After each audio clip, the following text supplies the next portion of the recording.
terutama oleh Menlu Retno dari Konoha ini kan, dia tidak jujur. Apa yang dia upayakan itu sebenarnya untuk melindungi Hezbollah dan Hamas, yang kita tahu organisasi teror. Kenapa coba?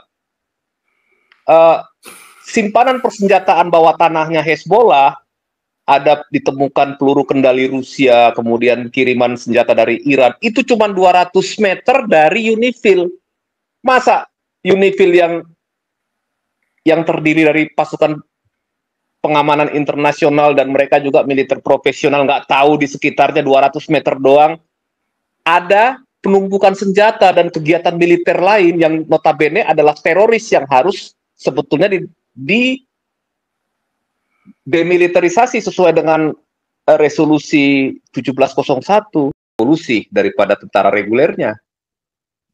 Nah, itu yang pertama. Nah, kemudian kalau andaikan sekarang ini ya kita tunggulah apakah Israel mau tidak mau harus menyerang program nuklirnya Iran. Karena kalau Iran sampai punya senjata nuklir, satu peluru nuklir cukup untuk menyelesaikan negara Israel.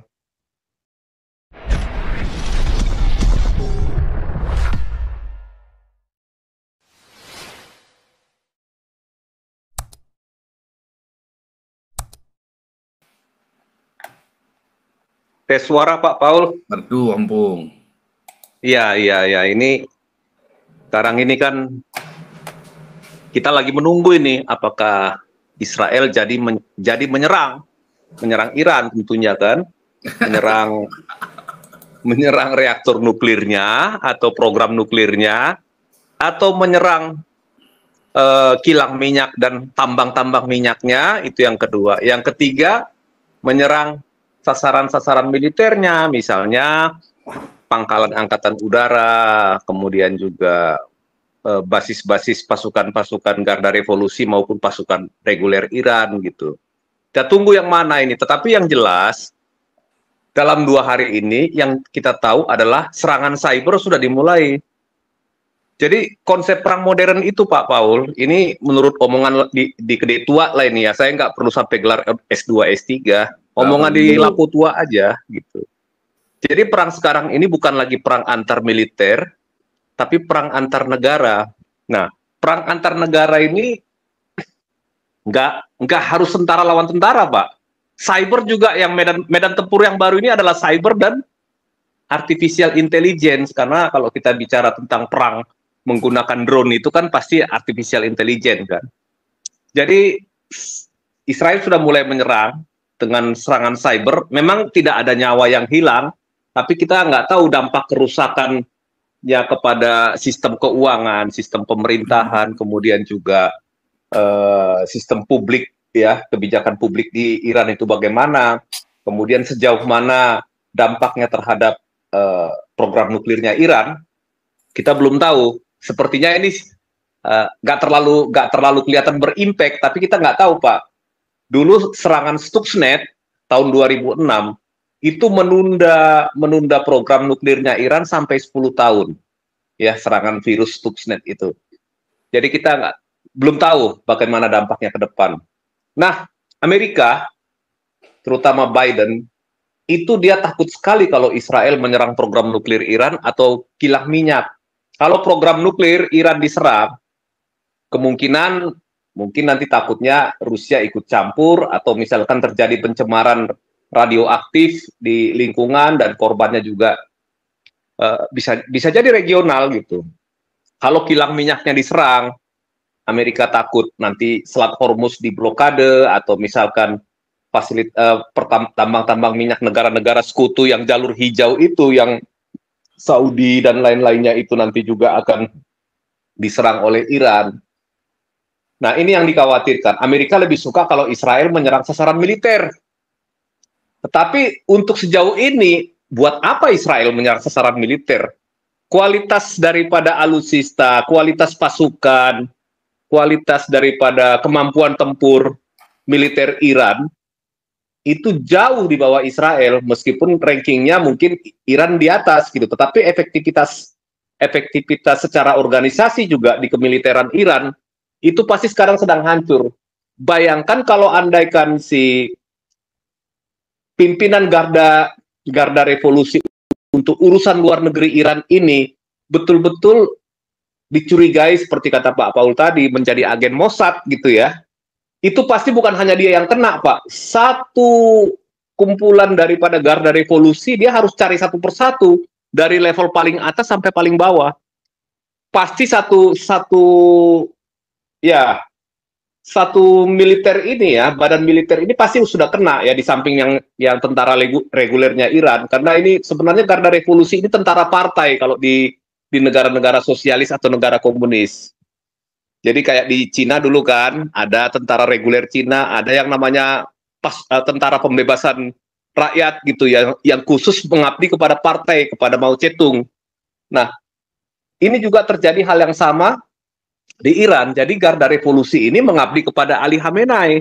Tetapi bayangkan kalau sampai garda revolusi ini dari level pimpinannya sudah terindikasi direkrut oleh dinas rahasia Israel atau dinas rahasia Amerika atau dinas rahasia asing, itu berarti bukan hanya di atasnya, Pak Paul, pasti ke bawahnya juga sudah banyak yang kena gitu. Nah, situasi yang seperti ini pasti akan membuat kesatuan ini ya, garda revolusi ini, secara kemampuan tempur pasti sudah drop, sangat drop. Kita ingat dulu Stalin ketika pasca pemberontakan militernya sebelum Perang Dunia Kedua, Stalin membunuh ribuan jenderal di Rusia, di Soviet pada waktu itu. Ketika jenderal-jenderalnya ini ditahan, dibunuh, atau dibuang ke Gulag, Hitler menyerang, ya. Dia makanya di 6 bulan pertama Perang Dunia Kedua atau perang serangan Nazi Jerman ke Rusia, itu Rusia nggak bisa berbuat apa-apa. Jadi yang namanya organisasi dan dan sistem komando, rantai komando dalam militer itu sangat penting. Nah, saya kira Iran secara organisasi militer, kalau dia mengandalkan garda revolusi yang beroperasi di sekitar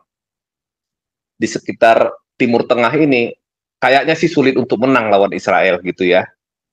Kalau kemampuan tentara regulernya kita nggak tahu, Pak Paul, karena nggak terlalu banyak diekspos. Terakhir ini kan untuk operasi luar negeri kan Iran lebih mengandalkan garda revolusi daripada tentara regulernya. Nah, itu yang pertama. Nah, kemudian kalau andaikan sekarang ini ya kita tunggulah apakah Israel mau tidak mau harus menyerang program nuklirnya Iran. Karena kalau Iran sampai punya senjata nuklir, satu peluru nuklir cukup untuk menyelesaikan negara Israel. Nah, satu aja jatuh di Israel Tengah udah cukup gitu.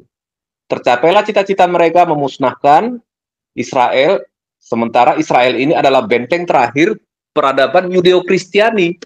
Kalau sampai Israel musnah, maka ya peradaban yang kita lihat sekarang ini dengan kemajuan teknologi, dengan kebebasan, dengan demokrasi, dengan keadilan, itu akan musnah. Akan digantikan dengan peradaban syariah, ya, model kayak abad ke-7 gitu ya. Habislah udah dunia ini gitu. Jadi ya kita hanya sangat berharap banyak pada bagaimana Israel supaya mampu bertahan dari serangan Iran ini. Karena ideologi sebelah ini kan mau mendominasi dunia, mau menggantikan sistem dan peradaban dunia dengan ideologi abad ke-7, di mana orang harus cebok pakai 3 batu atau minum kencing onta kalau sakit gitu. Jadi nggak perlu ke rumah sakit, nggak perlu ke dokter, ya, nggak perlu ke dukun juga gitu. Cuman minum kencing onta pasti dijamin sembuh gitu. Itu yang mau kita hadapi. Nanti kalau misalkan Israel sampai hancur, maka revolusi Iran yang kental dengan hukum agama teokrasi ini akan menyebar ke seluruh dunia dan dipaksakan.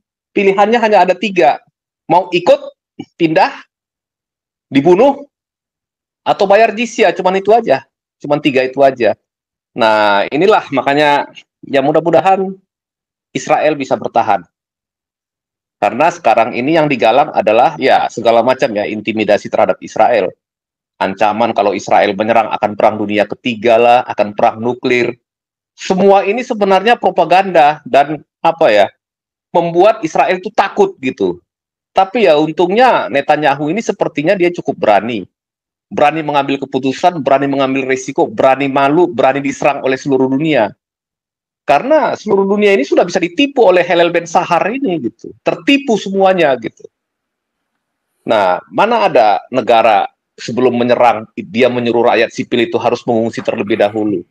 Nggak ada negara yang seperti itu. Perang Dunia Kedua pun nggak ada seperti itu. Amerika maupun negara-negara sekutu pada saat itu korban sipil itu udah dianggap sebagai collateral damage gitu. Tidak ada seperti Israel. Tetapi bagaimana sekarang ini dikesankan itu Israel ini melakukan genosida gitu. Israel ini adalah penjahat yang harus dihancurkan oleh seluruh dunia, ya. Terutama oleh Menlu Retno dari Konoha ini kan, dia tidak jujur. Apa yang dia upayakan itu sebenarnya untuk melindungi Hezbollah dan Hamas yang kita tahu organisasi teror. Kenapa coba? Simpanan persenjataan bawah tanahnya Hezbollah ada ditemukan peluru kendali Rusia, kemudian kiriman senjata dari Iran, itu cuma 200 meter dari UNIFIL. Masa UNIFIL yang terdiri dari pasukan pengamanan internasional dan mereka juga militer profesional nggak tahu di sekitarnya 200 meter doang ada penumpukan senjata dan kegiatan militer lain yang notabene adalah teroris yang harus sebetulnya demilitarisasi sesuai dengan resolusi 1701. Makanya UNIFIL itu sebaiknya dibubarkan atau ditarik aja dari Libanon karena nggak efektif. UNIFIL itu justru menyediakan dirinya itu menjadi tameng peluru buat Hezbollah, menjadi perisai hidup buat Hezbollah. Kalau Israel mau menyerang Hezbollah, itu yang terjadi. Sama dengan UNRWA di Gaza. Jadi UNIFIL ini seolah-olah berkata, tembaklah kami, yang penting kami melindungi Hezbollah. Bukan lagi organisasi PBB yang netral, yang harus memberikan laporan yang benar gitu. Mana semua ini dibayar oleh anggaran negara-negara Kristen lagi kan, yang negara-negara makmur. Tahu-tahu kerjaannya seperti itu. Kalau misalkan rakyat Israel kena peluru, UNIFIL nggak pernah teriak, nggak pernah bicara apapun gitu. Seolah-olah kalau orang Israel yang mati, 12 anak mati di lapangan sepak bola kena pelurunya Hezbollah, UNIFIL nggak ada tuh suaranya gitu. Jadi perang ini membuka banyak rahasia yang selama ini tersimpan. Jadi bagaimana Guterres dan komplotannya sekarang ini betul-betul menguasai PBB dengan permainannya gitu ya, dengan korupnya gitu PBB sekarang ini dibuat oleh Guterres dan kroni-kroninya ini, termasuk UNIFIL dan UNRWA. UNRWA dulu memang dari dulu sudah bermasalah, tetapi ya mungkin tidak separah sekarang ini sampai orang-orang UNRWA ikut terlibat melakukan serangan di tanggal 7 Oktober.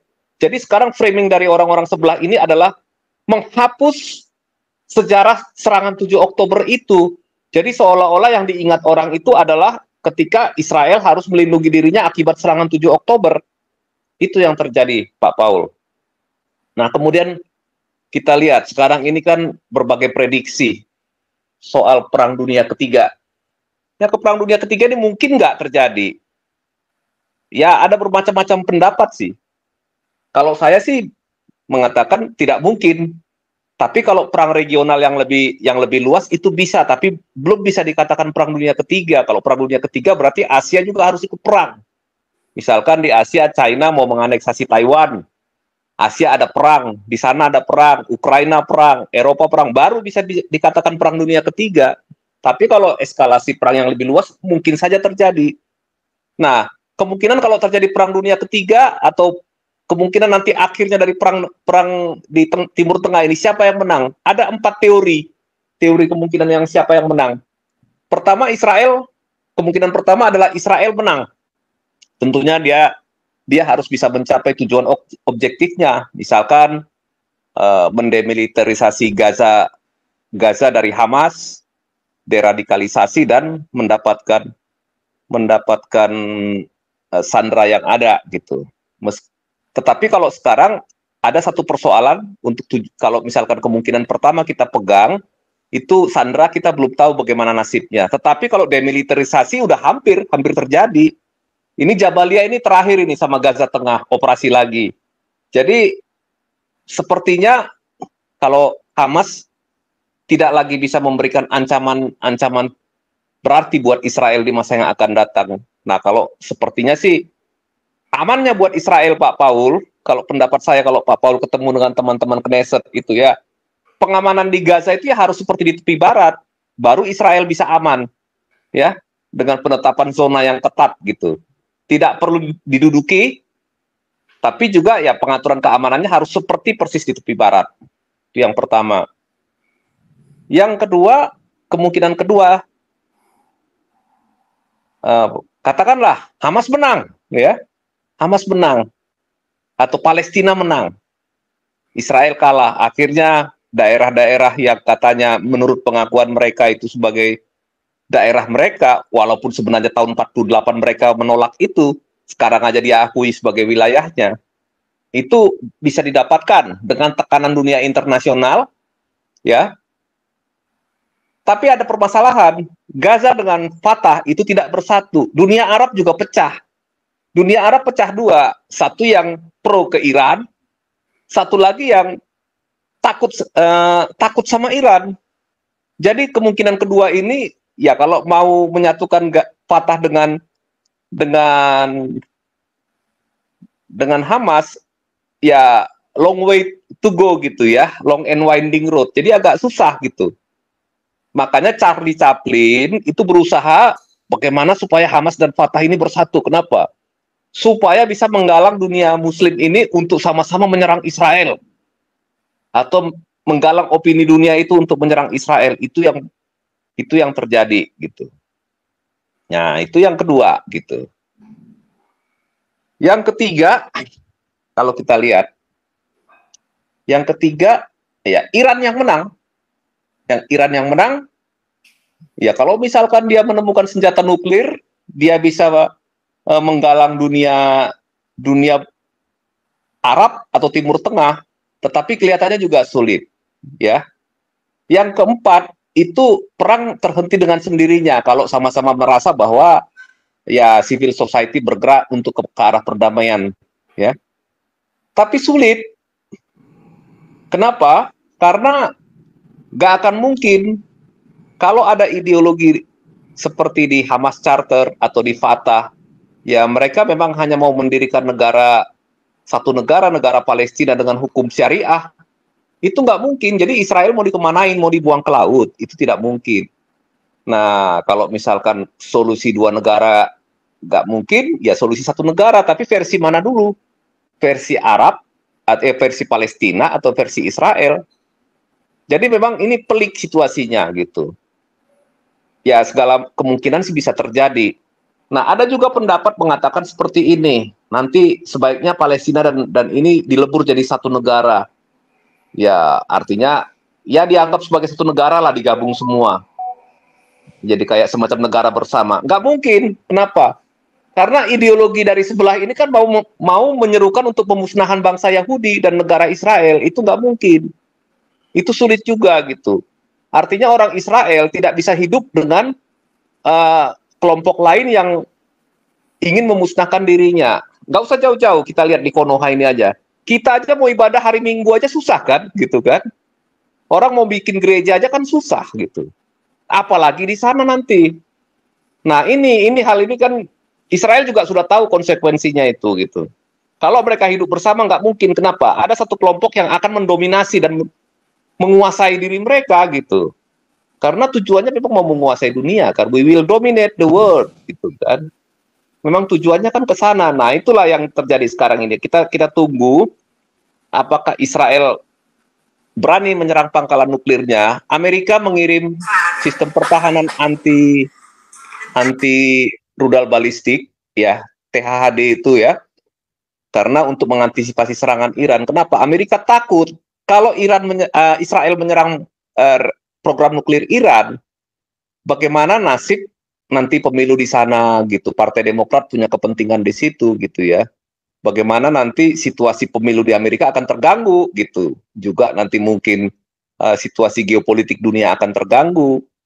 Jadi bagi Amerika itu lebih bagus dia mengirimkan persenjataan paling canggih kepada Israel daripada Israel menyerang reaktor nuklirnya Iran.